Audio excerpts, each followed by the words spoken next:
এখন আমরা যদি বিশ্বাস করি যে আল্লাহর পক্ষ থেকে কোরআন নাজিল হয়েছে, তাহলে এটা তো মেনে নিতেই হবে যে কোরআনে যা আছে সব সত্য, তাই তো? আল্লাহ পাক কি মিথ্যা বলতে পারেন? নাউযুবিল্লাহ। এখন কোরআন এবং হাদিসের অনেক বিষয় আমরা প্রমাণ করতে সক্ষম হই আমাদের ক্ষুদ্র জ্ঞানে। আবার এমন অনেক বিষয় আছে যেগুলো আমরা আমাদের ক্ষুদ্র জ্ঞানে প্রমাণ করতে পারি না। যেমন ফেরেশতার অস্তিত্ব কি আমরা প্রমাণ করতে পেরেছি? আপনি কি ল্যাবে প্রমাণ করতে পারবেন? জিন জাতির অস্তিত্ব আমরা কি চোখে দেখে প্রমাণ করতে পারবো? কবরে আযাব দেওয়া হয়, আপনি কি এটা দেখে প্রমাণ করতে পারবেন? রূহ বা আত্মা বলে কিছু আছে আমাদের দেহের মধ্যে, এটা কি আপনি প্রমাণ করতে পেরেছেন? অনেক সময় মুমিন ব্যক্তি স্বপ্ন দেখে এবং স্বপ্নগুলো সত্য হয়, হয় কি না? এবং হাদিস এসেছে শেষ জামানায় মুমিন ব্যক্তির স্বপ্ন কিন্তু সত্য হবে বেশি বেশি। তো এখন এই যে এমন কিছু বিষয় যেগুলো আমরা বাহ্যিক জ্ঞান দিয়ে প্রমাণ করতে পারছি না, কিন্তু আল্লাহ রাব্বুল আলামিন বলেছেন এগুলো সত্য, আমরা চোখ বন্ধ করে বিশ্বাস করি কিনা? বিশ্বাস করেন কিনা? জান্নাত দেখেছেন? জাহান্নাম দেখেছেন? না দেখে বিশ্বাস করি কিনা? ইমানের কয়টা পিলার বলেন তো দেখে ভাই? কয়টা? ছয়টা। কয়টা? আল্লাহ বিশ্বাস, ফেরেশতাগণে বিশ্বাস, নবী রাসূলগণে বিশ্বাস, আসমানি কিতাব সমূহে বিশ্বাস, পরকালের জীবনে বিশ্বাস, তাকদীর বা ভাগ্যের ভালো মন্দে বিশ্বাস। এই ছয়টার মধ্যে শুধু কোরআন এবং মুহাম্মদ সাল্লাল্লাহু আলাইহি ওয়াসাল্লামকে বাদ দিয়ে আপনি কোনোটাই দেখেন না। দেখেছেন? আল্লাহকে দেখেছেন? ফেরেশতা মণ্ডলী, আগের আসমানি কিতাবগুলো, মুহাম্মদ সাল্লাল্লাহু আলাইহি ওয়াসাল্লামকে সাহাবীরা দেখেছেন, আপনি কি দেখেছেন? আগের নবী রাসূলদেরকে দেখেছেন? পরকালের জীবন দেখেছেন? তাকদীর বা ভাগ্যের ভালো মন্দ দেখেছেন? এই যে না দেখে যে আমরা বিশ্বাস করছি, এটার নাম হচ্ছে গায়েবে বিশ্বাস। কিসে বিশ্বাস? এটাই আল্লাহ পাক বলছেন আলিফ লাম মিম যালিকাল কিতাব লা রাইবা ফিহ।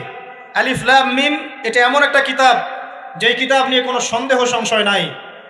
হুদাল লিল মুত্তাকিন, এই কিতাব মুত্তাকিদেরকে পথ দেখাবে। কারা মুত্তাকি? আল্লাযীনা ইউমিনুনা বিল গায়বি, যারা এই অদৃশ্যে বিশ্বাস করে। বলেন সুবহানাল্লাহ। আল্লাহ পাকের আদেশ পালন করার নিমিত্তে, তার ইবাদত করার নিমিত্তে আমরা আল্লাহ পাকের এই আদেশগুলোকে না দেখেই বিশ্বাস করি। এখন কিছু মানুষ বলতে পারে তাহলে এগুলোর বৈজ্ঞানিক ব্যাখ্যা কি? উত্তর হচ্ছে এই যে কোরআন এবং হাদিসের সবকিছুকে বৈজ্ঞানিক ব্যাখ্যার মানদণ্ডে উত্তীর্ণ হয়ে আসতে হবে জরুরি না এটা। কারণ বিজ্ঞানের অনুসিদ্ধান্তগুলো সময়ে সময়ে বদলে যায়। আল্লাহ রাব্বুল আলামিনের বিধান কখনো বদলাবে না ইনশাআল্লাহ। কথা কি বুঝতে পারছেন? আর আল্লাহ রাব্বুল আলামিন আমাদেরকে অসীম জ্ঞান দিয়ে সৃষ্টি করেন নাই, ক্ষুদ্র জ্ঞান দিয়ে সৃষ্টি করেছে। আমরা আমাদের ক্ষুদ্র জ্ঞানে এতটুকু প্রমাণ করতে পারবো না, ভালো করে বোঝেন, আমরা আমাদের ক্ষুদ্র জ্ঞানে এতটুকু প্রমাণ করতে পারবো না যে আগামীকাল আপনার সাথে কি ঘটবে। বলতে পারবেন? কেউ পারবে? তো যে মানুষ তার সাথে আগামীকাল কি ঘটবে সেটাই বলতে পারছে না, সেই মানুষ কি আল্লাহ রাব্বুল আলামিনের এই মহাবিশ্বের অসীম জ্ঞানের অতল তলে ডুব দিতে পারবে? আমি বলছিলাম ইমানের 6 পিলার কি আপনি চোখে দেখেছেন? তারপরে বিশ্বাস করি কিনা ভাই?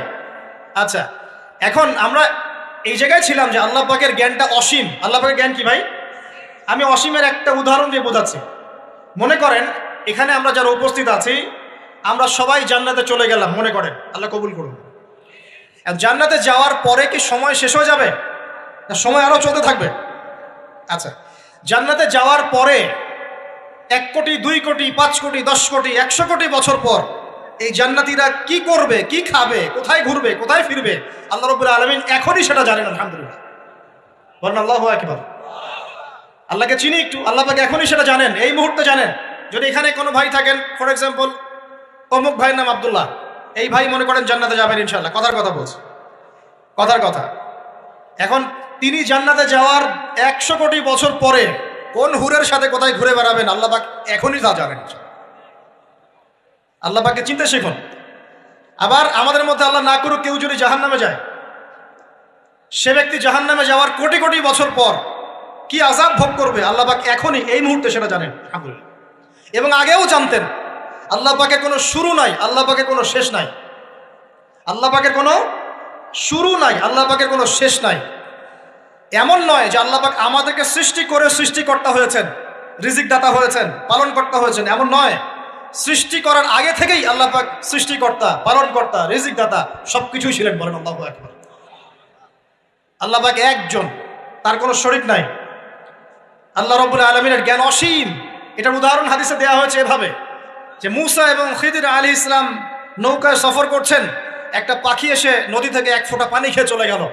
তখন খিদির আলাইহিস সালাম বলছেন, হে মুসা, এই পাখিটা নদী থেকে যতটুকু পানি পান করতে পেরেছে, এই পানিটুকু হচ্ছে পুরো পৃথিবীর সমস্ত মাখলুকের জ্ঞান। আর এই পুরো নদীতে যত পানি আছে, এই সাগরে যত পানি আছে, এগুলো হলো আল্লাহ রাব্বুল আলামিনের জ্ঞান। আমি কি বুঝাতে পারছি ভাই? এখন সেই আল্লাহ রাব্বুল আলামিন যখন কোনো বিষয়কে সত্য বলবেন, সেটা সত্য কিনা? আল্লাহ পাক এখন বলছেন, আমি জিন আর মানব জাতিকে শুধু আমার ইবাদত করার জন্য সৃষ্টি করেছি। তার মানে জিন সত্য কিনা? আচ্ছা, একটু বলে দেই, মানুষের মধ্যে যেমন ভালো মন্দ আছে, জিন জাতির মধ্যেও কি আছে? ভালো মন্দ আছে। দুষ্ট জিন মানুষের ক্ষতি করার চেষ্টা করে। কি করে ভাই? এবং দিন দিন কিন্তু এর প্রভাবটা বাড়ছে। তো এখান থেকে বাঁচার জন্য কিছু প্রোটেকশন আগে বলে দেই, তারপর সামনে যাই। প্রত্যেক দিন সকালে এবং সন্ধ্যায় 3 বার করে সূরা ইখলাস পড়বেন। কুল হুয়াল্লাহু আহাদ, আল্লাহুস সামাদ, লাম ইয়ালিদ ওয়া লাম ইউলাদ ওয়া লাম ইয়াকুল লাহু কুফুয়ান আহাদ। সকালে সন্ধ্যায় কয়বার? 3 বার। আর 3 বার পড়বেন সূরা ফালাক, কুল আউযু বিরাব্বিল ফালাক, এই সূরা। আর 3 বার পড়বেন সূরা নাস, কুল আউযু বিরাব্বিন নাস। এটা প্রত্যেক ফরজ নামাজের পর একবার করে পড়বেন আয়াতুল কুরসি। আয়াতুল কুরসি কোন সূরা আছে? কত নম্বর আয়াত? মাশাআল্লাহ, 255। আল্লাহু লা ইলাহা ইল্লা হুয়াল হাইয়ুল কাইয়্যুম, এখান থেকে শেষ পর্যন্ত। আর কি করবেন? রাতের বেলা ঘুমানোর সময় পড়বেন সূরাতুল বাকারা, এর শেষের 2টা বা 3টা আয়াত। লিল্লাহি মা ফিস সামাওয়াতি ওয়া মা ফিল আরদ, এখান থেকে ফানসুরনা আলাল কওমিল কাফিরিন পর্যন্ত। নবী সাল্লাল্লাহু আলাইহি ওয়াসাল্লাম বলেছেন, রাতের বেলা কেউ যদি সূরা বাকারার শেষের এই 2টা 3টা আয়াত পড়ে ঘুমায়, সারা রাত আপনি যদি ইবাদতে থাকতেন যে নেকি পেতেন, এটা পড়ে ঘুমানোর ফলে সেই নেকি পাবেন ইনশাআল্লাহ। এখন বলেন দেখি, কতজনের সূরা বাকারার শেষের 3টা আয়াত মুখস্থ আছে? মাশাআল্লাহ। তো এখন বলেন আমাকে, আল কোরআনের আলো ঘরে ঘরে কি জ্বলবে? বলেন। শোনেন, আমার কথা রাগ করেন না। আমরা তো সবাই চাই যে আল্লাহর কোরআন আল্লাহর জমিনে প্রতিষ্ঠা লাভ করুক, চাই কি না? তাহলে সবার আগে নিজের মধ্যে কোরআন কায়েম করতে হবে। কোথায়? আগে নিজের উপর কোরআন কায়েম করুন, নিজের উপর সুন্নাহ কায়েম করুন, নিজের উপর দিন কায়েম করুন। ইনশাল্লাহ দিন ঘরে ঘরে পৌঁছে যাবে। প্রত্যেক ঘরের মানুষ এই নিয়াত করতে পারি কি ইনশাল্লাহ যে আমরা সবাই কোরআন পড়া শিখবো ইনশাল্লাহ? কোরআনের বাছাই করা কিছু আয়াত অন্তত মুখস্থ করবো ইনশাল্লাহ। পুরা কোরআন তোমাদেরকে মুখস্থ করতে বলছি না, হয়তো অনেকে পারবে না। যারা পেরেছে তারা সৌভাগ্যবান, আলহামদুলিল্লাহ। কমপক্ষে সূরা বাকারার শেষের 3টা আয়াত পারবো না ভাই? আয়াতুল কুরসি পারবো না? সূরা ফালাক, সূরা নাস, সূরা ইখলাস, সূরা কাফিরুন, সূরা হাশরের শেষের 3টা আয়াত, সূরা কাহফ এর প্রথম 10 শেষ 10 আয়াত, সূরা কাহফ প্রথম 10 শেষ 10 আয়াত, সূরা সফফাত এর প্রথম 10 আয়াত, সূরা আর রহমান, সূরা ইয়াসিন, সূরা মুলক। এই যে কমন জিনিসগুলো, এগুলো মুখস্থ করতে পারবো না ভাই ইনশাআল্লাহ? আল্লাহ পাক সবাইকে তৌফিক দান করুন, বলি আমিন। আর এখন যারা বিয়ে শাদী করেন নাই, নিয়াত করেন যে আপনাদের ঘরে যে সন্তান আসবে, আচ্ছা সন্তানের আগে বউয়ে আসি নাকি? আচ্ছা, যারা বিয়ে শাদী করেন নাই নিয়াত করেন, দিনদার, মুত্তাকি, পরহেজগার, কোরআনওয়ালা মেয়ে ছাড়া বিয়ে করার দরকার নেই। বাস বাস বাস বাস বাস। শোনেন, এর মানে এই নয় যে খালি মাদ্রাসার মেয়েদেরকে বিয়ে করবেন, বরং এমন অনেক দিনী বোন আছেন আমাদের স্কুল কলেজ ইউনিভার্সিটিতে পড়েন, তারা অনেক বেশি দিন চর্চা করেন মাশাআল্লাহ। আমি বলেছি কোরআনওয়ালা, দিনদার, পর্দাশীল নারী বিয়ে করবেন। এবং দ্বিতীয় নিয়াত করেন, যে সন্তানই হবে কমপক্ষে একটা সন্তানকে হাফেজে কোরআন বানাবেন ইনশাআল্লাহ, একটা সন্তানকে আলেম বানাবেন ইনশাআল্লাহ। আপনার মেয়ে হলে সেই মেয়েকে আয়েশা রাদিয়াল্লাহু আনহার মতো বানান ইনশাআল্লাহ। আপনার ছেলে হলে আপনার ছেলেকে আবু বকর, ওমর, ওসমান, আলী রাদিয়াল্লাহু আনহুম আজমাইন তাদের আদর্শে করে তোলেন ইনশাআল্লাহ। পারা যাবে না ভাই? যখন ঘরে ঘরে কোরআনওয়ালা মানুষ তৈরি হবে না, আল্লাহর জমিনে আল্লাহর দিন এমনি প্রতিষ্ঠা হয়ে যাবে ইনশাআল্লাহ। বাতিল কোন দিক পালিয়ে যাবে? ঠিক নাই? সবকিছু শেষ আছে না বলেন তো? সব কিছু শেষ আছে। নমরুদ আছে না নাই? দুনিয়াতে আছে। মানুষ তার নামও স্মরণ করে। যখন সে দুনিয়া ছিল মনে হচ্ছিল দুনিয়াটাই তার, তখন মনে হচ্ছিল কি দুনিয়াটাই নমরুদের। ফেরাউন দুনিয়া আছে না নাই? আছে। তার নামও কি মানুষ স্মরণ করে? যখন ফেরাউনের রাজত্ব ছিল, যুগ ছিল, তখন মনে হতো যে পুরো দুনিয়াটাইও। কথা বুঝতে পারছেন না? এরকম প্রত্যেক যুগে যুগে। আজ জাতির নাম শুনেছেন? আজ জাতি এই তাল গাছের সমান লম্বা চওড়া ছিল এক একজন। বিশ্বাস করছেন না? তাল গাছের সমান লম্বা চওড়া ছিল এবং পাহাড় কেটে কেটে তারা বাড়িঘর নির্মাণ করত। তাদের কাছে আল্লাহ পাক নবী হিসেবে পাঠিয়েছিলেন হুদ আলাইহিস সালামকে। কোন নবী? সূরা হুদ পড়ে দেখবেন। আপনি যদি কবিতা, সাহিত্য, ছন্দ এগুলো পছন্দ করেন তাহলে সূরা হুদ আপনার জন্য। সুবহানাল্লাহ। আপনি যদি কবিতা, সাহিত্য, ছন্দ, বালাগাত পছন্দ করেন, সূরা আর রহমান আপনার জন্য, সূরা হুদ আপনার জন্য, সূরা শুআরা এগুলো আপনার জন্য। এত চমৎকার কাব্যিক বিন্যাস আছে, কবিতার ছন্দে ছন্দে উপন্যাস ব্যাখ্যা করা হয়েছে বলে। সুবহানাল্লাহ। মানুষ তো কোরআনকে মূল্যায়ন করে না। আমি লাস্ট জুমার খুতবার একটা লেকচারে বলেছিলাম, সূরা ইউসুফ, এই যে এখন সারা বিশ্বে অর্থনীতি নিয়ে যে কত কথা হচ্ছে, অর্থনৈতিক সংকট, এইটা সেটা বলা হচ্ছে না, সবার ঘরে ঘরে এগুলো আলোচনা হয় তো, মাশাআল্লাহ। আপনি বিশ্বাস করেন সূরা ইউসুফের মাত্র 4টা আয়াতের মধ্যে আল্লাহ পাক এই পুরো বিশ্বের অর্থনৈতিক সমস্যার সমাধান দিয়ে দিয়েছে। বলে দিব কি সমাধান? পরে বলছি। আগে আপনাদের এই পয়েন্টটা শেষ করি। ঘরে ঘরে কোরআনওয়ালা মানুষ তৈরি হবে তো ইনশাআল্লাহ। আল্লাহ কবুল করুন, বলি আমিন। কোরআনের এই বিশেষ সূরাগুলো মুখস্থ করতে পারবো তো ইনশাআল্লাহ ভাই? এগুলো নিয়মিত চর্চা করলে আপনাকে দুষ্ট জিন, জাদু, বদনজর এগুলো গ্রাস করবে না ইনশাআল্লাহ। আরেকটা বইয়ের নাম বলে দেই, বই কিনবেন। আমি যে প্রত্যেকটা লেকচারে একটা একটা করে 2টা করে বইয়ের নাম বলি, বইগুলো কিনবেন আল্লাহর রাস্তায়। আজকে শুধু একটা বইয়ের নাম বলবো না, আজকে আমি এমন একজন রাইটারের নাম বলে দিব যে রাইটারের সবগুলো বই বাসায় কিনবেন আপনারা ইনশাআল্লাহ। যদি আপনি এই রাইটারের, এই আলেমের সবগুলো বই বাসায় রাখতে পারেন এবং চর্চা করতে পারেন, ইনশাআল্লাহ আপনি সিরাতুল মুস্তাকিমেই থাকবেন ইনশাআল্লাহ। আমি আপনার জিম্মেদার হচ্ছি ইনশাআল্লাহ। যদি আপনি পথভ্রষ্ট না হয়ে যান, এই বইগুলোতে এত চমৎকার করে গাইডলাইন দেওয়া আছে, আপনি ইনশাআল্লাহ সঠিক পথেই থাকবেন। নামটা বলে দিব। সবার প্রিয় আলেম, পুরো বিশ্বের, শুধু বাংলাদেশের নয়, অন্যতম একজন প্রিয় আলেম, বিদগ্ধ আলেমে দ্বীন আল্লামা মুফতি তকি উসমানী দামাত বারাকাতুহু। নাম শুনেছেন? এই নামটা শুনেছেন? আচ্ছা, তার অনেক বই আছে, প্রায় 200, 300, 400 মতো। সবগুলা বই বাসায় কিনবেন ইনশাআল্লাহ। ইবাদত নিয়ে বই আছে, মুআমালাত নিয়ে বই আছে, তাসাউফ নিয়ে বই আছে, জিকির নিয়ে বই আছে, অর্থনীতি নিয়ে বই আছে, ওয়ার্ল্ড অ্যাফেয়ার্স নিয়ে বই আছে, প্রতিটা সাবজেক্ট ধরে ধরে বই আছে। কোথায় পাবেন?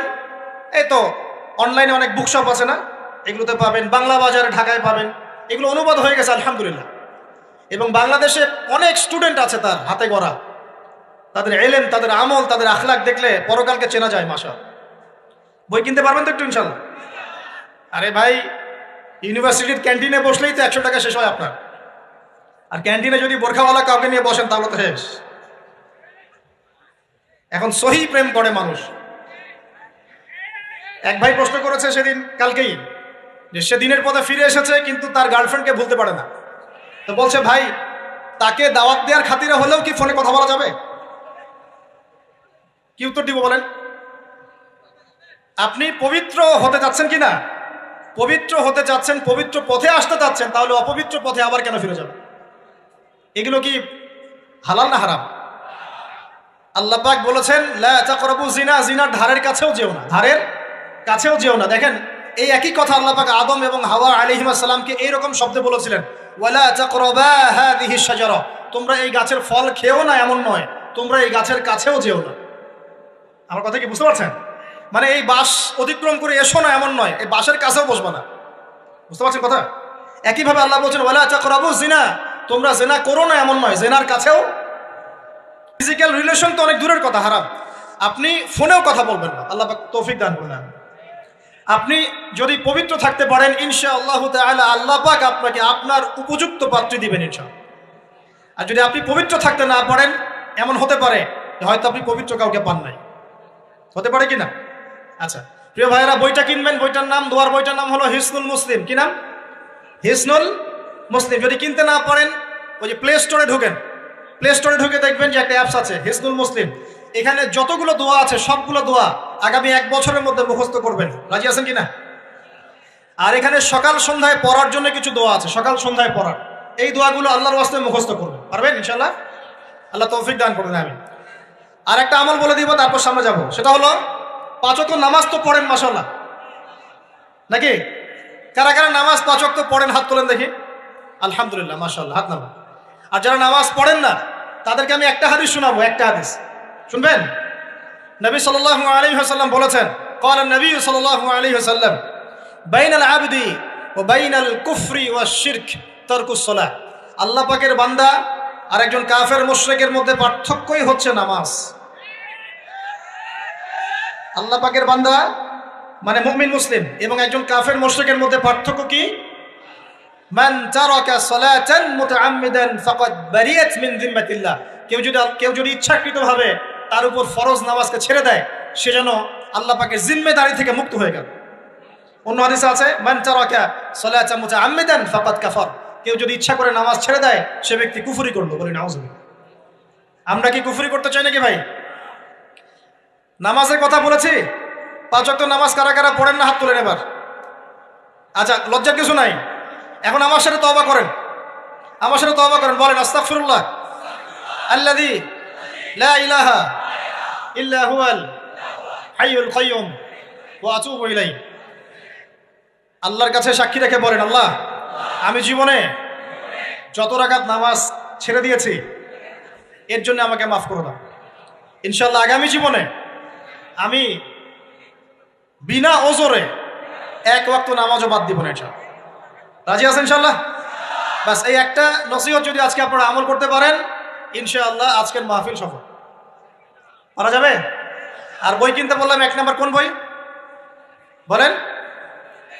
হিসনুল। আর কোন আলেমের নাম বলেছে? আল্লামা, জুড়ে বলেন। তার অনেকগুলো বই আছে, কেনার চেষ্টা করবেন তো ইনশাআল্লাহ। আল্লাহ পাক তৌফিক ইনায়াত করুন, বলি আমিন। তাহলে আমরা সূরা জারিয়াতের 56 নম্বর আয়াতে কি শিখেছি ভাই? আল্লাহ রাব্বুল আলামিন আমাদেরকে সৃষ্টি করেছেন কেন? তার ইবাদত করার জন্য আছে। এখন আমাকে বলেন যে আল্লাহ পাকের ইবাদত করার জন্য আল্লাহ পাক এই দুনিয়াতে আমাদেরকে কত বছর সময় দিয়েছেন? বলেন দেখি। সর্বোচ্চ কত হবে? সর্বোচ্চ 60, 70, 100 হতে পারে। এই তো। আমরা কি চিরস্থায়ী থাকবো এখানে না চলে যাব? আচ্ছা, দুনিয়ার জীবনটা তাহলে কি? আল্লাহ পাক বলছেন, আল্লাযী খালাকাল মাউতা ওয়াল হায়াতা লিয়াবলুয়াকুম আইয়ুকুম আহসানু আমালা। আল্লাহ পাক জীবন মৃত্যু সৃষ্টি করেছেন কেন? আল্লাহ পাক পরীক্ষা করার জন্য যে এই দুনিয়ার জীবনে আমলে কে শ্রেষ্ঠ, আমলে কে শ্রেষ্ঠ। দুনিয়ার জীবনে আসার উদ্দেশ্য পেয়েছি আল্লাহর ইবাদত করা, এখন পেলাম আল্লাহ জীবন মৃত্যু কেন সৃষ্টি করেছেন? আমলে পরীক্ষা করার জন্য যে কে শ্রেষ্ঠ হচ্ছে। আমাদের উদ্দেশ্য কি? আমাদের উদ্দেশ্য হচ্ছে পুলসিরাত পার হয়ে জান্নাতে যাওয়া। উদ্দেশ্য কি? পুলসিরাত পার হয়ে জান্নাতে যাওয়া। সূরা আলে ইমরানের 185 নম্বর আয়াতে আল্লাহ পাক বলেছেন, কুল্লু নাফসিন যায়িকাতুল মাউত। প্রত্যেকটা নফস মৃত্যুর স্বাদ গ্রহণ করবে, এরপর কিয়ামতের মাঠে তাদের আজর তাদেরকে পূর্ণ মাত্রায় বুঝিয়ে দেওয়া হবে। আল্লাহ পাক বলছেন, ফামান যুহজিহা আনিন নারি ওয়া উদখিলাল জান্নাতা ফাকাদ ফাজ। ওই দিন যে ব্যক্তিকে জাহান্নাম থেকে বাঁচানো হবে এবং জান্নাতে প্রবেশ করানো হবে, সেই ব্যক্তি হচ্ছে সফল।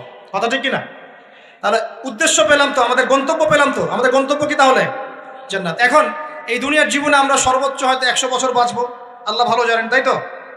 এই দুনিয়ার জীবনের এই হায়াতের সবচেয়ে ইম্পর্টেন্ট টাইমটা কোনটা বলেন? সবচেয়ে ইম্পর্টেন্ট টাইম কোনটা? যৌবন কিনা?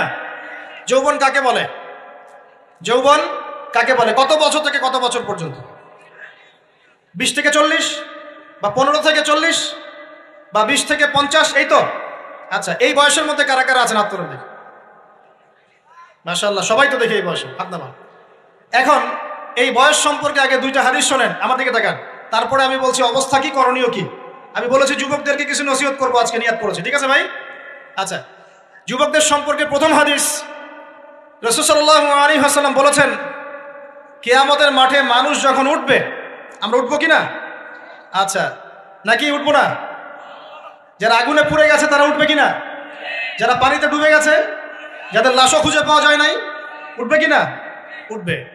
আচ্ছা, যখন মানুষ উঠবে তখন তাকে 5টা প্রশ্ন করা হবে। কয়টা ভাই? এই 5টা প্রশ্নের আগে সে তার পা সামনেও ফেলতে পারবে না, পিছনেও ফেলতে পারবে না। আমরা কি একটু চিন্তা করতে পারছি কত ভয়ঙ্কর হবে বিষয়টা? এই সামান্য গরমে আমাদের অবস্থা খারাপ, সূর্য সেদিন সামনে নিচে, আর মানুষ উঠে দাঁড়িয়ে আছে, তাদেরকে 5টা প্রশ্ন করা হবে। যতক্ষণ পর্যন্ত প্রশ্নের উত্তর দিতে পারছে না, সামনেও যেতে পারবে না, পিছনেও আসতে পারবে না, পা নড়াতে পারবে না। এক, তোমার পুরো জীবনটা তুমি কোন কাজে ব্যয় করেছো? উত্তর কি রেডি আছে আমাদের কাছে? আমরা কি বলতে পারবো হে আল্লাহ আমরা আমাদের পুরো জীবন তোমার ইবাদত করে কাটিয়েছি? দুই, তোমার যৌবন স্পেশালি তুমি কোন কাজে ব্যয় করেছো? তোমার যৌবন তুমি স্পেশালি কোন কাজে ব্যয় করেছো? যুবকরা কি উত্তর দেওয়ার জন্য প্রস্তুত আছে যে আমাদের যৌবন আমরা আল্লাহর পথে কাটিয়েছি? সবাই কি বলতে পারবো? তিন নাম্বার, তোমার রিজিকের উৎস কি ছিল? কোন পথে সম্পদ অর্জন করেছো? চার নাম্বার, কোন পথে সম্পদ ব্যয় করেছো? কোন কোন খাতে সম্পদ ব্যয় করেছো? আমরা কি আমাদের আয় এবং ব্যয়ের হিসাব দেওয়ার জন্য প্রস্তুত? পাঁচ, তোমাকে আমি যে জ্ঞান দিয়েছিলাম সেই জ্ঞান অনুযায়ী আমল করেছো কিনা? আল্লাহ পাক আমাকে আপনাদের সবাইকে তৌফিক দান করে নেন, জানা অনুযায়ী আমল করার তৌফিক দান করে নেন। এই পাঁচটা প্রশ্নের মধ্যে যৌবনকাল ইম্পর্টেন্ট কিনা ভাই? গুরুত্বপূর্ণ কিনা? মাথায় রাখি। সামনে একটা হাদিস শুনুন। রাসূল সাল্লাল্লাহু আলাইহি সাল্লাম বলছেন যে এই কিয়ামতের মাঠেই 7 শ্রেণীর মানুষকে আল্লাহ পাক বিশেষ মেহমানদারির ব্যবস্থা করবেন, আরশের ছায়ায় ছায়া দিবেন ইনশাআল্লাহ। কোথায় ছায়া দিবেন? ওই দিন এই ছায়া ছাড়া অন্য কোনো ছায়া থাকবে না। নবী সাল্লাল্লাহু আলাইহি ওয়াসাল্লাম বলছেন তার মধ্যে প্রথম শ্রেণী হচ্ছে ইমামুন আদিল, ন্যায়পরায়ণ শাসক। ন্যায়পরায়ণ, আচ্ছা, ন্যায়পরায়ণ শাসকের একটা এক্সাম্পল দেই। মক্কার জাহেলি যুগে সাহাবীরা ঈমান নিয়ে এসেছেন, বাস তাদের উপর নির্মম নির্যাতন শুরু হয়ে গেছে, আবু জেহেল, আবু লাহাব, উতবা, শাইবা। তখন সাহাবীরা আল্লাহ রাসূলের কাছে এসে বলছেন, ইয়া রাসূলুল্লাহ আপনি একটু বদদোয়া করেন, তাদের উপর বদদোয়া করেন, আমরা তো আর পারছি না। নবী সাল্লাল্লাহু আলাইহি ওয়াসাল্লাম বললেন, তোমরা মক্কা থেকে হিজরত করে হাবাসায় চলে যাও। কোথায়? হাবাসা। হাবাসা মানে হচ্ছে আবিসিনিয়া। আবিসিনিয়া মানে এখনকার ইথিওপিয়া, ইরিত্রিয়া। নাম শুনেছেন কি? বিশেষ কোচিং তো করছেন অনেকে। আফ্রিকা মহাদেশের একটা ছোট্ট দেশ ইরিত্রিয়া, ওখানে চলে যাও। তখন বলেছিলেন তিনি হাবাসায় চলে যাও। সাহাবীরা জিজ্ঞাসা করছেন হাবাসায় কেন? নবী সাল্লাল্লাহু আলাইহি ওয়াসাল্লাম বলছেন সেখানে একজন খ্রিস্টান ন্যায়পরায়ণ শাসক আছেন যার রাজ্যে কেউ জুলুমের শিকার হয় না। কি বললাম বলেন তো? হাবাসা কে আছেন? একজন মুসলিম না খ্রিস্টান? খ্রিস্টান ন্যায়পরায়ণ শাসক আছেন যার রাজ্যে কেউ জুলুমের শিকার, মুসলমান নন এমন একজন শাসকের প্রশংসা করে আমাদের নবীজি বললেন তার রাজ্যে কেউ জুলুমের শিকার হয়। সুবহানাল্লাহ। সাহাবীরা সেখানে হিজরত করলেন। নেতৃত্ব দিয়েছেন জাফর বিন আবি তালেব রাদিয়াল্লাহু আনহু। সেই সাহাবী বাদশাহ নাজাশী, তার নাম ছিল বাদশাহ নাজাশী, তার সামনে দাঁড়িয়ে সূরা মারিয়াম তেলাওয়াত করেছিলেন। ওই সূরা মারিয়ামে ইয়াহইয়া, জাকারিয়া, ঈসা, তার মা, এই গল্প ঘটনাগুলো আছে। এই সূরার তেলাওয়াত শুনে বাদশাহ নাজাশীর চোখ দিয়ে পানি পড়তে পড়তে দাড়ি ভিজে গিয়েছে। সুবহানাল্লাহ। শেষে তিনি ঈমান নিয়ে আসেন, মুসলমান হন, আলহামদুলিল্লাহ। আমাদের নবীজি তার জানাজার নামাজ পড়েছিলেন, আমাদের নবীজি তার গায়েবানা জানাজার নামাজও পড়েছেন, বলেন সুবহানাল্লাহ। এখানে একটা পয়েন্ট খালি বলতে চাই, একজন অমুসলিম শাসক সম্পর্কে আমাদের নবীজি মন্তব্য করেছিলেন তার রাজ্যে কেউ জুলুমের শিকার হয় না। আর আজকের দিনে সারা বিশ্বের কোনো কোনো ক্ষেত্রে মুসলিম শাসকদের ব্যাপারেও এই কথা বলা যায় না যে তার রাজ্যে কেউ জুলুমের শিকার হয়। আল্লাহ পাক বলছেন আরশের ছায়া আমি ছায়া দিব 7 শ্রেণীর মানুষকে। কয় শ্রেণী? তার মধ্যে প্রথম শ্রেণী হচ্ছে ইমামুন আদিল, ন্যায়পরায়ণ শাসক। আল্লাহ পাক আমাদের সমস্ত শাসকদেরকে ন্যায়পরায়ণ হওয়ার তৌফিক দান করুন। 2 নাম্বার, সেই যুবককে আমি সেখানে আশ্রয় দিব যেই যুবক তার যৌবনকালটা আল্লাহর পথে কাটিয়ে দিয়েছে। এবার কি হাদিসটা আপনি পেয়েছেন? এর আগের হাদিস কি শুনলেন? পা নড়াতে পারবেন না যতক্ষণ পর্যন্ত এই প্রশ্নের উত্তর না দিচ্ছেন যৌবনকাল কোন পথে ব্যয় করেছেন। এখন যদি আল্লাহর পথে ব্যয় করেন তাহলে আরশের ছায়া ছায়া পাচ্ছেন, আলহামদুলিল্লাহ। বাকিগুলো কারা কারা একটু বলে দেই। 3 নাম্বার হচ্ছে সেই ব্যক্তি যে একজন আরেকজনকে মহব্বত করে, এক ব্যক্তি আরেক ব্যক্তিকে মহব্বত করে শুধুমাত্র আল্লাহর সন্তুষ্টির জন্য। কথা কি বুঝতে পারছেন? এই মহব্বত আবার এই ছেলে মেয়ের ফ্রি মিক্সিং না। কথা বুঝতে পারেনি? দিনের খাতিরে মহব্বত, আল্লাহর জন্য মহব্বত, আল্লাহর জন্য। এখানে 4 নাম্বার এমন ব্যক্তি যে এত গোপনে দান করে যে তার বাম হাত জানে না ডান হাত কি দান করেছে। আমরা তো এখন 1 টাকা দান করলে 100 টাকা ফুটাই। ফেসবুক আছে, মারাত্মক একটা জিনিস ফেসবুক, মানে এটা মানুষকে আর মানুষ রাখে না। যে ব্যক্তি ফেসবুকে আসক্ত তার সাথে কথাবার্তা বলা, লেনদেন, চলাফেরা খুব ডিফিকাল্ট। মানে কি বোঝেন আগে কথাটা? কেন ডিফিকাল্ট? কারণ সে এত বেশি আসক্ত এখানে যে পান থেকে চুন খসলে সে আপনাকে পাবলিকলি ধুয়ে রেখে দিবে, কিছু হইলে আপনাকে ফেসবুকে টেনে নিয়ে আসবে। ফেসবুকে সবাইকে বলবো উনি আমার সাথে এই কাজ করছে, আপনি বলারও টাইম পাবেন না যে আপনি নির্দোষ। তো খুব মুশকিল না এগুলা। আল্লাহ মাফ করুক আমাদেরকে। এমনভাবে দান করে যে বাম হাত জানে না ডান হাত কি দান করছে। 5 নম্বর এমন ব্যক্তি যে এটা যুবক, এটাও যুবক, যাকে কোনো সুন্দরী নারী আহ্বান করছে জিনার জন্য, সুন্দরী উচ্চ বংশের নারী, যে আসো আমার সাথে জেনা করো, ওই যে ইউসুফ আলাইহিস সালামের মতো, মনে আছে ইউসুফ আলাইহিস সালামের ঘটনা মনে আছে? আচ্ছা, কিন্তু সেই যুবক বলে, সেই ব্যক্তি বলে ইন্নী আখাফুল্লাহ, আমি আল্লাহকে ভয় করি, আমি তোমার সাথে খারাপ কাজ করতে পারবো। এরকম ছেলে এবং এরকম মেয়ে এখন সমাজে খুঁজে পাওয়া যায়? হাতে গোনা, হাতে গোনা। আপনি অনলাইন ঘাটাঘাটি করেন, গুগল করেন, ক্রস চেক করেন, দেখবেন বাংলাদেশের 25 বছরের কম বয়সী ছেলে আর মেয়েদের জেনার হার কত আপনি বের করে দেন। 25 বছরের কম যে যুব সমাজ আমাদের সামনে আছে, তাদের মধ্যে কত % যুবক এখন পর্যন্ত ফিজিক্যাল সম্পর্ক করেনি কারোর সাথে, আপনি খুঁজে বের করতে পারেন। শুধু ছেলেদের ক্ষেত্রে এটা নয়, মেয়েদের ক্ষেত্রেও আছে। এই যে অনার্স লাইফ পার করার আগেই বহু মেয়ে সতীত্ব নষ্ট করে ফেলছে, বহু ছেলে সতীত্ব নষ্ট করে ফেলছে। কথাগুলো কি রাগ করছেন? আমি আপনাদের ভাই এবং আমি আপনাদেরকে মহব্বত করি। আমরা জেনার পথে যাব না, আমরা হালাল সম্পর্কে থাকবো ইনশাআল্লাহ। যখন আপনি জেনায় চলে যাবেন, আপনার কলব থেকে আল্লাহ নূর নষ্ট হয়ে যাবে। এটা এমন একটা পাপ যেটা করার পর মানুষ আল্লাহর সামনে মাথা তুলে দাঁড়াতে পারে না, লজ্জায় চোখ নেমে যায়, ইবাদতে স্বাদ পায় না। যখন হারাম সম্পর্কে, ফ্রি মিক্সিং, এগুলোতে মানুষ থাকে, ইবাদতে মানুষ স্বাদ পায় না। দিনের পর দিন ইবাদত করে মনোযোগ আসে না, মন লাগে না, চোখ দিয়ে একটু পানি বের হয় না, আল্লাহর জন্য কাঁদতে পারে না, কারণ মনের মধ্যে তো নূর নাই। আর যখন একটা মেয়ে বেপরদায় থাকে, অনেক ইবাদত করলেও তার এই বেপরদায় থাকার কারণে সমাজের বহু মানুষের চোখের জেনা হয়ে যায়। এতে করে ওই সব মানুষের পাপের ফল এই মেয়েটাকে ভোগ করতে হয়, এবং মানুষের চোখের বদনজর লাগে, ওই মেয়ে অসুস্থ হয়ে পড়ে মানসিকভাবে, শারীরিকভাবে। আমি আমাদের যুবক ভাই এবং যুবক বোনদেরকে রিকোয়েস্ট করব, আল্লাহর ওয়াস্তে চরিত্রটাকে পবিত্র রাখার চেষ্টা করুন। আল্লাহ পাক তৌফিক দান করলেন। এই যুবককে আল্লাহ পাক আরো সে ছায়া দিবেন যে একটা মেয়েকে পেয়েও আল্লাহর ভয় তাকে ভোগ করে নাই। আল্লাহ পাক এরকম যুবক ঘরে ঘরে তৈরি করুন। তাহলে কি করবেন ভাই? হালাল উপার্জনের ব্যবস্থা করবেন, ব্যাস সরাসরি বিয়ে করে ফেলবেন। পরিবারকে বোঝানোর চেষ্টা করবেন, না বুঝলে আন্দোলন শুরু করবেন যে আমি জেনা করতে চাই না, আমি বিয়ে করতে চাই, বিয়ে আমার দেওয়ানি লাগবো, এরকম। ব্যাস, তারপর দেখবেন বাপ মা কেমন করে বিয়ে না দেয়। আল্লাহ সাহায্য করবে ইনশাআল্লাহ। আল্লাহ আমাদের যুবক ভাইদেরকে চরিত্র হেফাজত করার স্বার্থে বিয়েকে সহজ করে দিন। আমি আবার কাউরে নিয়ে পালায় যায় না, ওই কাজ করতে যায় না কিন্তু আবার, ঠিক আছে? কারণ এভাবে কোর্টে গিয়েও যদি একটা মেয়ে বিয়ে করে, এই বিয়ের জায়েজ না জায়েজ নিয়ে অনেক কথা আছে। অতএব এইসব ঝুঁকির মধ্যে যাবেন না, বাসায় বোঝানোর চেষ্টা করবেন। আরেক শ্রেণীর ব্যক্তি আছে যাদেরকে আল্লাহ পাক আরশের ছায়া দিবেন। তারা কারা? যারা গোপনে আল্লাহকে স্মরণ করে কাঁদতে পারে, বলি সুবহানাল্লাহ। এখন এই দুটো হাদিসের মধ্যে যুবকদের অবস্থান কি পেয়েছেন? আচ্ছা, আরেকটা শোনাই এবার। নবী সাল্লাল্লাহু আলাইহি ওয়াসাল্লাম বলেছেন 5টা জিনিস আসার আগেই 5টা বিষয়কে মূল্যায়ন করো। 1, তোমার বার্ধক্য আসার আগেই তোমার যৌবনকে মূল্যায়ন করো। যৌবনের গুরুত্ব পেলেন তো এবার? তোমার মৌত আসার আগেই তোমার জীবনকে মূল্যায়ন করো। অসচ্ছলতা আসার আগেই সচ্ছলতাকে মূল্যায়ন করো। অসুস্থতা আসার আগেই সুস্থতাকে মূল্যায়ন করো। এবং যে কথাটা বললাম যে তোমার বার্ধক্য আসার আগেই যৌবনকালটাকে মূল্যায়ন করো। এই হাদিসগুলোর মধ্যে আমরা সংক্ষিপ্ত পরিসরে যৌবনকালের গুরুত্ব পাচ্ছি কিনা ভাই? এখন এই যৌবনকালটা আমাদের কাটানো উচিত আল্লাহ পাকের ইবাদতের মধ্য দিয়ে।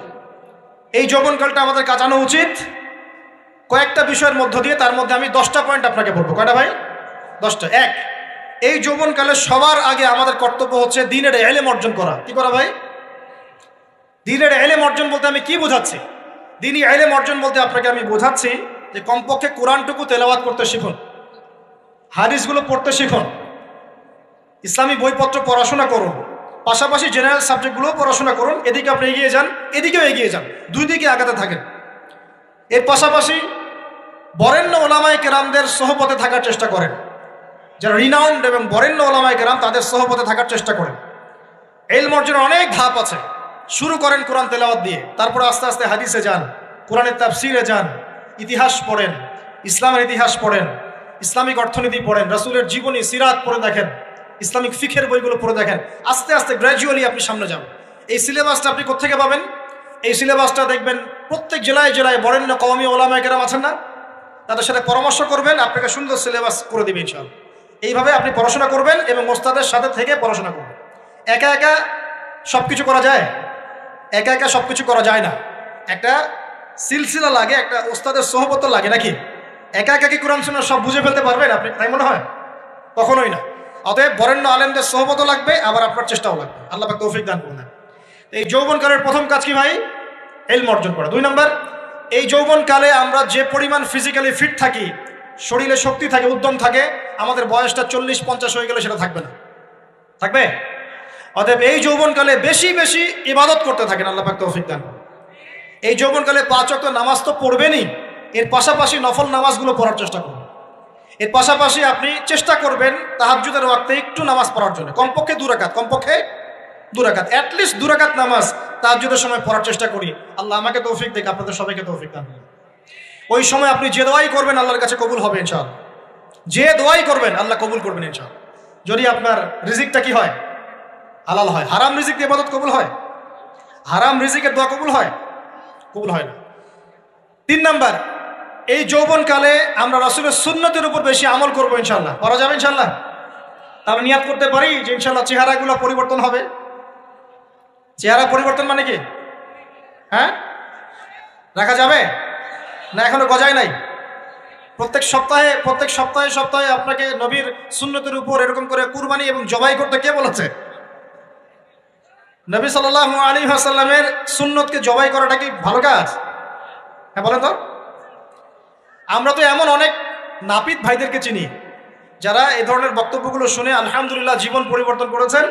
তার দোকানে লিখে দিয়েছেন এখানে চুল কাটা হয়, দাড়ি শেভ করা হয় না। খুশি হন নাই? মুসলিমদের কথা বলছি, অমুসলিমদেরকে নিয়ে আমাদের চিন্তা নাই তো? চিন্তা আছে? একটা কথা মনে রাখবেন, একটু কথাটা মনের কান দিয়ে শোনেন। দাড়ি হচ্ছে একমাত্র ভিজিবল সুন্নত। দাড়ি হচ্ছে একমাত্র ভিজিবল সুন্নত। ভিজিবল মানে কি? যা দেখা যায়।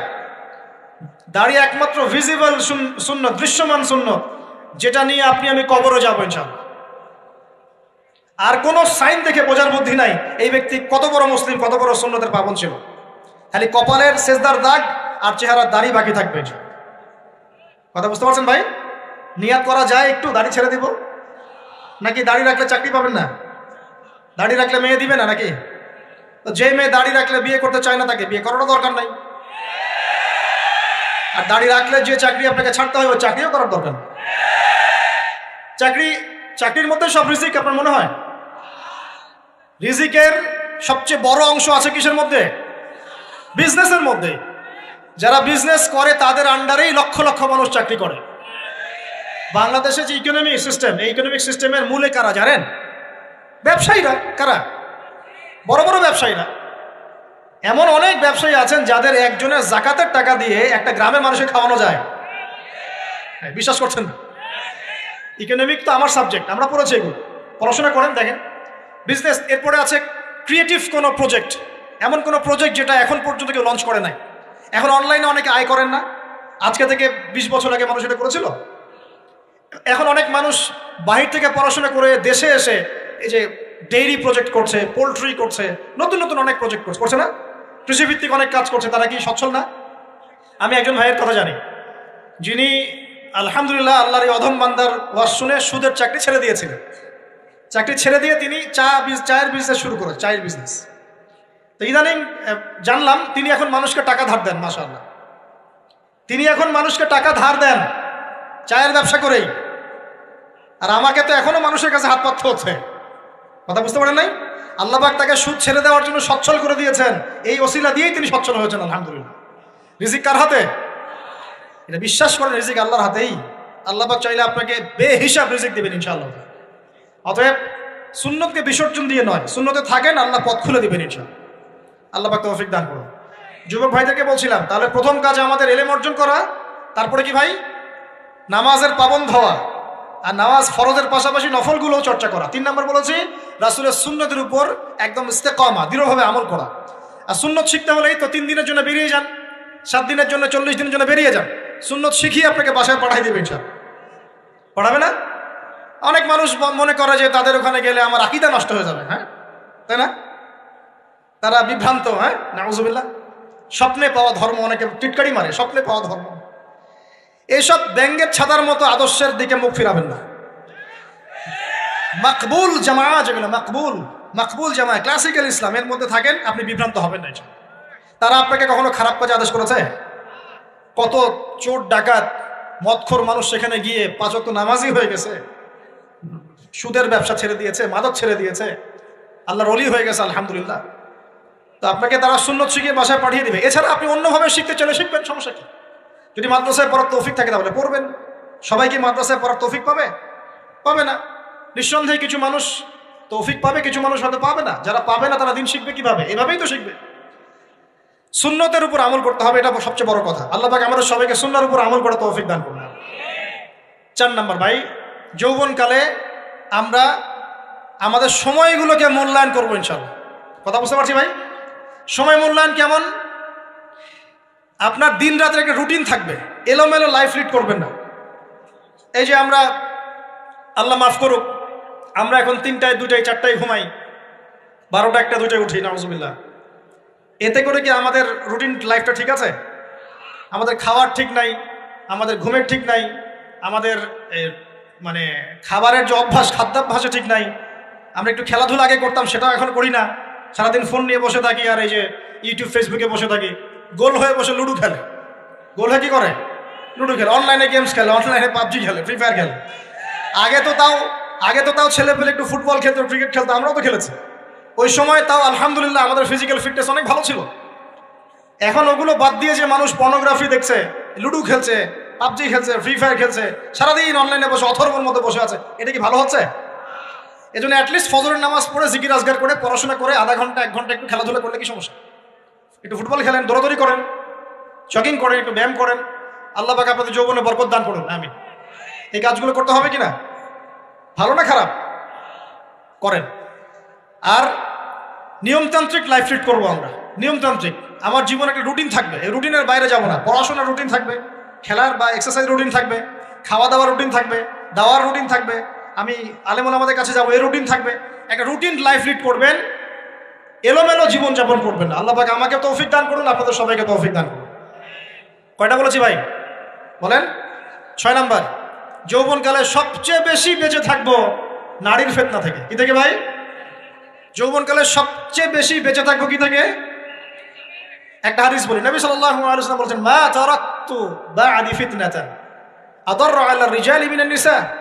আমি আমার পরে, নবীজি বলছেন, আমি আমার পরে পুরুষদের জন্য নারীদের চেয়ে ভয়ঙ্কর কোনো ফিতনা রেখে যাই নাই। কেমন ফিতনা? আপনি একটু অনেস্টলি বলেন তো দেখি, যে আমরা যারা পর্নোগ্রাফিতে টুকটাক আসক্ত বা এ ধরনের অনলাইনে বা অফলাইনে এই ধরনের হারাম সম্পর্কের সাথে আছি, মন থেকে কি আপনি ফিল করেন যে আল্লাহ আপনার সাথে আছেন? বলেন তো দেখি, অনেস্টলি বলেন। আপনি যখন নামাজ পড়ে বাসায় ফিরে যান, ফিরে যেতে যেতে যদি আপনার চোখে খারাপ কিছু পড়ে, আপনার মনের নূরটা নষ্ট হয়, আপনি বুঝতে পারেন না? বুঝতে পারেন না? যখন আপনি এরকম হারাম কোনো সম্পর্কে আছেন, নাউজুবিল্লাহ, আপনার মনটা যে শক্ত হয়ে গেছে, আপনি বুঝতে পারেন না? আল্লাহর ওয়াস্তে নারী জাতির ফিতনা থেকে সর্বোচ্চ দূরত্ব অবলম্বন করবেন। আল্লাহ পাক তৌফিক দান করুন। কি করবো তাহলে আমরা? ওই যে বলেছি, হালাল সম্পর্ক করতে পারলে হালাল, যদি করতে না পারি সবর করবেন। কি করবেন? সবর করবেন, ভালো কাজে ব্যস্ত থাকবেন, বেশি বেশি রোজা রাখবেন। কি করবেন? বেশি বেশি রোজা রাখবেন। সোমবারে রোজা রাখবেন, বৃহস্পতিবারে রোজা রাখবেন। এভাবে আপনি আপনার জীবনটা গুছিয়ে নেন, আল্লাহ পাক প্রবৃত্তিকে নিয়ন্ত্রণ করার ক্ষমতা দিবেন ইনশাআল্লাহ। এরপরেও যদি ভুল হয়ে যায়, হতে পারে এই যুগটা ফিতনার যুগ, চরম ফিতনার যুগ। যদি কোনো ভুল হয়ে যায়, খবরদার আপনি হতাশ হবেন না। ভুল হয়ে গেলে কখনো হতাশ হবেন না। হতাশা শয়তানের পক্ষ থেকে আসে, কখনো হতাশ হবেন না। দেন ওযু করে জায়নামাজে দাঁড়িয়ে 2 রাকাত নামাজ পড়ে আল্লাহকে বলবেন, আল্লাহ আমার ভুল হয়ে গেছে, আমাকে মাফ করে দাও। পারা যাবে ইনশাআল্লাহ। জীবনে কখনো হতাশ হবেন না। জীবনে যাই হয়ে যাক না কেন, কখনো হতাশ হবেন না। মনে রাখবেন, আল্লাহ আপনার রব, আল্লাহ আপনার সাথে আছেন ইনশাআল্লাহ। অতএব নারীর ফিতনা থেকে নিজেকে বাঁচিয়ে রাখার চেষ্টা করুন, আল্লাহ পাক তৌফিক ইনায়াত করুন। 7 নাম্বারটা হচ্ছে, এই সমাজ আপনাকে যেভাবে শেখায়, কিভাবে শেখায়? এই যে স্কুল, কলেজ, ইউনিভার্সিটি, চাকরি, বিয়ে, সন্তান প্রতিপালন, আর তারপর ইন্না লিল্লাহি ওয়া ইন্না ইলাইহি রাজিউন। এই তো শেখায় নাকি? সবসময় মনে রাখবেন যে আল্লাহ রাব্বুল আলামিনের পরিকল্পনাই আপনার উপরে সবচেয়ে বেশি অগ্রাধিকার যোগ্য, সমাজের পরিকল্পনা নয়। পরিবার আপনাকে চাপ দিচ্ছে, চাকরি পাস না, পড়াশোনা করিস না, হ্যাঁ পড়াশোনায় কেন তুই 80 নম্বর পাইলি না, কেন চান্স পেলি না, কবে চাকরি পাবি, কবে আমাদেরকে দেখবি, খাওয়াবি, পড়াবি, এই যে চাপগুলো চারপাশ থেকে আসে কিনা। অনেক যুবক দেখা যায় মাদকাসক্ত হয়, অনেকে দেখা যায় আত্মহত্যা করছে ইদানিং, করছে কিনা ভাই? এই শব্দটা থেকে আমি পয়েন্টটা আজকে লিখেছিলাম যে ভুলেও আল্লাহর প্রতি বিশ্বাস এবং তাওয়াক্কুল হারাবেন না। সমাজ যেভাবে শেখায়, সমাজ চারপাশে যে চাপ আপনাকে দিচ্ছে, এই চাপে নিজে গা ভাসিয়ে দিবেন না। আপনি আল্লাহর কাছে দোয়া করবেন, আল্লাহর কাছে পথ চেয়ে নেবেন এবং আল্লাহর প্রতি তাওয়াক্কুল ভরসা করবেন। কখনো আত্মহত্যার পথ বেছে নেবেন। কি হয়েছে? 80 নম্বর পান নাই তো কি হয়েছে? আপনি চেষ্টা করেছেন কিন্তু চান্স পান নাই তো কি হয়েছে? চেষ্টা তো করেছেন আপনি চেষ্টা করেছেন ইউনিভার্সিটিতে চান্সের জন্য, আপনি চান্স পাই নাই, চেষ্টা করেছেন আপনি, বাস চেষ্টা করেছেন, পাই নাই, তাকদিরে ছিল পাই নাই, বাস আমি আমার চেষ্টা করেছি। কখনোই আত্মহত্যার পথ বেছে নেবেন না। আর আমরা পিতা মাতাদেরকে রিকোয়েস্ট করব, কোনো অবস্থাতেই সন্তানকে এত বেশি চাপ দিবেন না যে সন্তানটার এই কোমরটাই ভেঙে চলবে। এই সমস্যাগুলো দিন দিন বাড়ছে সমাজের মধ্যে। কেন এত চাপ দিচ্ছেন? তার প্রতিভা কোথায় খুঁজে বের করুন। তাকে জোর করে কেন টেনে লম্বা করার চেষ্টা করছেন? আমাদের সমাজে বাচ্চা হয়ে গেলেই তার পিঠ একটা সিল মেরে দেয়, হয় ডাক্তার না হলে ইঞ্জিনিয়ার। কেন? এর বাইরে কোনো প্রফেশন নাই? আমার সন্তানকে হয় ঢাকা বিশ্ববিদ্যালয়ে চান্স পেতে হবে, না হলে বুয়েটে, না হলে এখানে। এর বাইরে আর কোথাও পড়ারই জায়গা নাই। আর এখানে পড়লেই আমার সে ছেলে না আমার মেয়ে একদম সবচেয়ে বড় জ্ঞানী হবে, অন্য কোনোভাবে হবে না, এটা গ্যারান্টি দেওয়া আছে? যারা সভ্যতা বিনির্মাণ করেছেন তারা কয়জন বড় বড় ডিগ্রি সার্টিফিকেট পেয়েছেন খুঁজে বের করে দেখেন, খুঁজে বের করে। আমরা ফিলোসফির মধ্যে যে ফিলোসফারদের হিস্ট্রি পড়েছিলাম, তাদের মধ্যে বেশিরভাগই দেখা যায় স্কুলেও যায় নাই, কলেজেও যায়। আছে না এমন? আছে। আমি বলছি না আপনারা যাবেন না, আমি বলছি জ্ঞানের মানদণ্ড এটাই নয় যে আমার সার্টিফিকেট অর্জিত হয়েছে। সার্টিফিকেটটাই জ্ঞানের মানদণ্ড নয় তো। হ্যাঁ, প্রতিযোগিতার একটা জগৎ আছে, আমাকে সেই জগৎ উতরাতে হবে। আপনি চেষ্টা করবেন, যদি না হয় তাকদীরে ছিল, হয় নাই, বাস হয়। আমাকে আল্লাহ পাঠিয়েছেন তার ইবাদত করার জন্য, এখানে আত্মহত্যা করার জন্য আল্লাহ আমাকে পাঠান নাই। আমার জীবন যদি দিতেই হয় তাহলে আল্লাহর জন্য দিব ইনশাআল্লাহ। ঠিক আছে কথা? ব্যাস, দুনিয়ার জন্য নয়। আল্লাহ পাক বোঝার তৌফিক দান করুন। কটা বললাম? 7টা না 8টা? 7টা। 8 নাম্বার। 8 নাম্বারটা ইম্পর্টেন্ট এবং এটা আপনাদের জন্য মজাদার। সেটা হলো 8 নাম্বারটা বেশি ইম্পর্টেন্ট। এটা হচ্ছে দিনের পথে চলার ক্ষেত্রে আপনি অনেক রকম মতবাদ পাবেন সামনে। কেউ বলবে আমারটা সঠিক, কেউ বলবে না ওরটা নয়, আমারটা সঠিক, কেউ বলবে না আমার দলটা সঠিক, কেউ বলবে না ওর সংগঠন সঠিক। এগুলো আপনার কান ভারী করে ফেলবে একদম। তখন মনে হবে যে আগেই ভালো ছিলাম রে ভাই, নামাজ পড়তাম না, এখন নামাজ পড়া শুরু করে দেখলাম যে আরে হাতটা বাঁধবো কোথায়, এটাই তো ফিক্স করতে পারতেছি না। এখন আমার কিছু তো অভিজ্ঞতা আছে ভাই, নাকি ভাই? ওর আলোকে একটা কথা বল, সেটা হলো সমাজে কিছু ইখতিলাফি মাসআলা আছে, এই মাসআলাগুলো কানেও ঢুকাবেন না। আপনি ইবাদতের মধ্য দিয়ে আল্লাহকে পাওয়ার চেষ্টা করবেন। এবং চিরায়ত একটা ইসলাম আমরা ফলো করছি না? এই ইসলামের মধ্যে এমন কিছু নাই যেটা আপনাকে জাহান্নামে নিয়ে যাবে, এমন কিছু নাই। হ্যাঁ, প্রত্যেকটা ঘরানার মধ্যে কিছু বিভ্রান্ত মানুষ থাকতে পারে, এমন কিছু মানুষ এমন আমল করছে যে আমলটা হয়তো কোরআন এবং হাদিসে নাই। এটা তার সমস্যা, কোরআন সুন্নাহর সমস্যা নয়। কথা বুঝতে পারছেন? এটা তার সমস্যা, সেই বেদাতটা করছে, সেই শিরকটা করছে। তার মানে এই নয় যে কোরআন হাদিস আমাকে শিরক শিখিয়েছে, বেদাত শিখিয়েছে।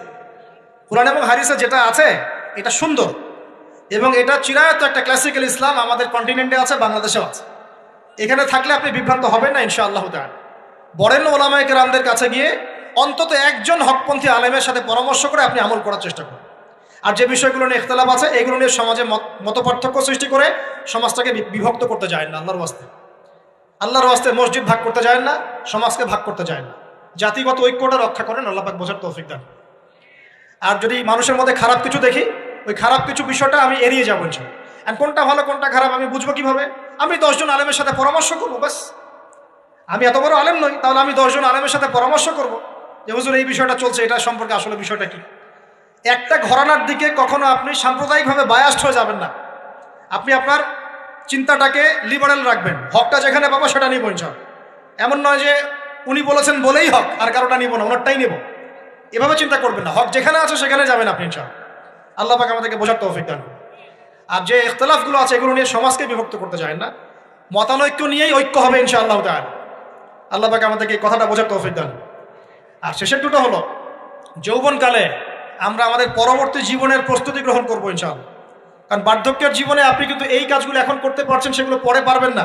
অতএব এই সময়ে আপনি আপনার রিজিকের একটা অংশ সঞ্চয় করার চেষ্টা করুন, কিছু সাস্টেইনেবল অ্যাসেট করার চেষ্টা করুন, যাতে পরবর্তী বয়সে গিয়ে আপনাকে দিনের দিকে কাজ করার জন্য দুনিয়ার ফিতনায় পড়তে না হয়। আল্লাহ পাক আপনাদেরকে হালাল রিজিকের ব্যবস্থা করে দিন, আমি দোয়া করি আল্লাহুম্মা আমিন। আর সবশেষ যেটা বলতে চাচ্ছিলাম, দেখুন যৌবনকালে আমরা যা করতে পারবো অন্য সময় পারি না, তাই এই যৌবনেই ইলম অর্জন করে আল্লাহ পাকের দিনের এই দাওয়াতের মেহনত আমরা শহরে শহরে, গ্রামে গঞ্জে, জেলায় উপজেলায়, প্রত্যন্ত অঞ্চলের সমস্ত জায়গায় পৌঁছে দেবো ইনশাআল্লাহ। যৌবনকালে আমরা বেশি বেশি দাওয়াতি কাজ করার চেষ্টা করবো, আল্লাহ পাক তৌফিক দান করুন। যতটুকু জানেন, আপনি এতটুকু জানেন না যে নামাজ পড়তে হয় 5 ওয়াক্ত, তাহলে নিজে পড়েন, মানুষকে নামাজের দাওয়াত দেন। আপনি এতটুকু জানেন না যে ভাই সুদ খাওয়া হারাম, জানেন কি না ভাই? ব্যাস আপনি মানুষকে বলেন যে ভাই হালাল খাই, সুদ না খাই। আপনি এতটুকু জানেন না যে জেনা করা হারাম, বাস আপনি আপনার বন্ধুকে দাওয়াত দেন, ভাই জেনার দিকে যাস না এবং হারাম অ্যাফেয়ার্সে যাস না। যতটুকু জানেন অতটুকু মানুষের কাছে পৌঁছে দেন, আল্লাহ পাক তৌফিক দান করুন। যুবক ভাইদেরকে আমি এই 10টা নসিহত করলাম আছে, এই নসিহতগুলো একটু মেনে চলেন, যৌবনটা সুন্দর হবে ইনশাআল্লাহ। এছাড়া আর অনেক নসিহত আছে, এগুলো ওই যে বইগুলোর নাম বলে দিয়েছি, আল্লামা তাকি উসমানী হুজুরের যে বইগুলো, এগুলো পড়েন, ইনশাআল্লাহ দেখবেন আরো অনেক হেদায়েত আপনি পাবেন। মোটা দাগে কথা হচ্ছে ইলম অর্জন করতে হবে। রাজি আছে কিনা ভাই? রাজি আছে কিনা বলেন? ইলম অনুযায়ী আমল বাড়িয়ে দিব, রাজি আছে কিনা? হকপন্থী ওলামায়ে কেরামের সাথে পরামর্শ করে চলবো, রাজি আছে কিনা? আমরা যৌবনকালে হালাল রিজিক অন্বেষণের চেষ্টা করবো, রাজি আছে কিনা? যৌবনের সময়কে বিন্যাস করে চলবো, এলোমেলো জীবনযাপন করবো না, রাজি আছে কিনা? নারীদের ফিতনা থেকে বেঁচে থাকার চেষ্টা করবো, রাজি আছে কিনা? আগামী দিনের জন্য, ইসলামকে এগিয়ে নেওয়ার জন্য দাওয়াতের মেহনত করবো, রাজি আছে কিনা? আচ্ছা, এখন আসেন, এগুলো আমাদের করণীয় ছিল, আমাদের যুবকরা এখন করছে কি সেটা শুনুন। আমাদের যুবকরা এখন কিশোর গ্যাং করছে। কিশোর গ্যাং কি করছে? আপনাদের পরিবারের কর্তা যারা আছেন তাদেরকে আমি একটু রিকোয়েস্ট করবো, আপনার সন্তানের দিকে খেয়াল রাখেন। আপনার সন্তানকে যত ছোট মনে করছেন, আপনার সন্তান এখন এত ছোট নয়। কিশোর বয়সে সে এমন পাপও করে ফেলেছে যা আপনি এখনো করেন নাই। কিশোর বয়সে এমন এমন পাপ করা তার শেষ যা আপনি এখনো চিন্তাও করতে পারেন না। অতএব সন্তানকে শুধু গায়ে গতরে বড় করলে হয় না। আমরা যে সন্তানকে মানুষ করার জন্য নিজের ঘাম ঝেড়ে দিচ্ছি, মানুষ করার অর্থ হচ্ছে ওর আত্মাটাকে গড়ে তোলা, দেহটাকে গড়ে তোলা নয়, তার আত্মাটাকে গড়ে তুলুন। সন্তানের দিকে খেয়াল রাখেন। ঢাকা শহরে কিশোর গ্যাংয়ের দৌরত্বে টেকা যাচ্ছে না, রাস্তাঘাটে ছিনতাই করছে, মাদক সেবন করছে, মানুষের সম্পদ মোবাইল ধুপ করে কেড়ে নিয়ে দৌড় দিচ্ছে, এক গ্যাং আরেক গ্যাংয়ের সাথে মারামারি করছে। এগুলো শিখছে কোত্থেকে? এগুলো শিখছে আপনার ওই যে অপসংস্কৃতি দেখে দেখে। পশ্চিম থেকে, আমাদের পার্শ্ববর্তী থেকে অনেক অপসংস্কৃতি ঢুকছে ভিতরে, ওটা দেখে দেখে দেখে দেখে শিখছে কি করতে হয় না করতে। দুইটা গ্যাং তৈরি করছে এবং সিনেমাতে যেমন দেখানো হয় সে নিজেকে ওই রকম করে চিন্তা করা শুরু করেছে। এই কনসেপ্টগুলো মানুষ পাচ্ছে কোথায়? নাটক সিনেমা থেকে পাচ্ছে। একটা দল ক্রিয়েট করেছে, সে সেই দলের নেতা হয়েছে, আরেক দল তাকে মারতে আসছে, সে আবার তাকে মারতে যাচ্ছে। এই যে জিনিসগুলো, এগুলো নাটক সিনেমায় দেখানো হচ্ছে না এখন। যুবকরা শিখছে কোত্থেকে এগুলা? বাংলাদেশের মেয়েদেরকে একসময় শেখানো হয়েছে তুমি সুন্দর না, তুমি কি না, তাদের মনে ঢোকান তুমি সুন্দর না, আরো সুন্দর হতে চাও, আরো সুন্দর হতে চাও, এই ক্রিম মাখো সুন্দর হয়ে যাবে। এই একটা কনসেপ্ট ঢুকিয়ে দিয়েছে মাথায়, তুমি সুন্দর না, তোমাকে আরো সুন্দর হতে হবে। আল্লাহ তোমাকে যে সৌন্দর্য দিয়েছেন এটা যথেষ্ট না, অন্যরা আরো অনেক বেশি সুন্দর, তুমি সুন্দর না, এই ক্রিম মাখো সুন্দর হবে। এই করতে করতে করতে ক্রিমের ব্যবসা শুরু হলো। বাণিজ্য, সবকিছুর পিছনে কি থাকে? বাণিজ্য, আর কিচ্ছু না। তারপর শুরু হলো যে পার্লার, অমুক ক্রিম তমুক ক্রিম, অমুক সোনো, এই সেই, বাস মেয়েরা পাগল হয়ে গেল। ব্যাস নতুন নতুন আমরা আমাদের সংস্কৃতি ধারণ করে যে কাপড় চোপড়গুলো পরি, কিছু মানুষ শেখালো এর চেয়ে এই ফ্যাশনটা ভালো, এটা পরো। ব্যাস ঈদে ঈদে নতুন নতুন ফ্যাশন আসা শুরু করলো। আরে পাঞ্জাবি পায়জামা পরা তো আমাদের বাপদাদাদেরই সুন্নত, এটা বাঙালিদেরই সুন্নত। সব বাদ দিয়ে এখন আমরা কি শুরু করেছি দেখেন তো। তো এগুলো কিন্তু মিডিয়া দিয়ে আপনাদেরকে ঢোকানো হয়, মিডিয়ার থ্রু দিয়ে। আমরা দেখছি এখন যুবকরা, বহু যুবক মাদকাসক্ত হয়ে যাচ্ছেন, হচ্ছেন কি না? কিসের এত হতাশা ভাই?